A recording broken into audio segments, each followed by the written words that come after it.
Hi friend, டே 27, 28 mini vlog. காலைல தோசை, பருப்பு குழம்பு, கத்திரிக்காய் பஜ்ஜி தான் மார்னிங் பிரேக்ஃபாஸ்ட் எடுத்துட்டேன். ஆஃப்டர்நூன் லஞ்சுக்கு வந்துட்டு அரிசி பருப்பு சாதம், கத்திரிக்காய் ஃப்ரை. இது என்னுடைய ஆல் டைம் ஃபேவரட். எனக்கு இது ரெண்டு காம்பினேஷனும் எனக்கு அவ்வளோ பிடிக்கும்.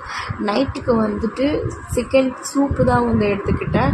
28 வந்துட்டு மார்னிங் வந்துட்டு கொள்ளு சூப்பு, அதுக்கப்புறம் சாம்பார் வடை. இது வந்துட்டு இந்த மாதிரி ஒரு காம்பினேஷனில் நானே அது மட்டும் எப்போவாது வந்து சாப்பிடுவோம். ஸோ இது ரெண்டுமே கடையில் தான் வாங்கிட்டு வந்தோம். கொள்ளு சூப்பும் சரி, உளுந்த வடையும் சரி. இது எங்களோடைய ஆல் டைம் ஃபேவரட். நேந்திரம் பழம் சாப்பிடணும் போல் இருந்துட்டு அதனால் வந்துட்டு ஒரு நேந்திரம் பழம் வந்துட்டு எடுத்துக்கிட்டேன் மார்னிங் பிரேக்ஃபாஸ்ட் முடிச்சதுக்கப்புறம். ஆஃப்டர்நூன் லஞ்சுக்கு சாதம், பச்சை புளி ரசம், புடலங்காய் பொரியல் பண்ணியிருந்தேன். நான் வீடியோ எடுக்க மறந்துட்டு அதனால தான் ஈவினிங்காக வெளியே போயிருந்தப்போ ஃபிஷ் ஃப்ரை சாப்பிட்டேன். நைட்டுக்கு ஒரு தோசை சாப்பிட்டேன், அதை வீடியோ எடுக்க மறந்துட்டேன். எனக்கு எப்படி தான் போச்சு. பாய்.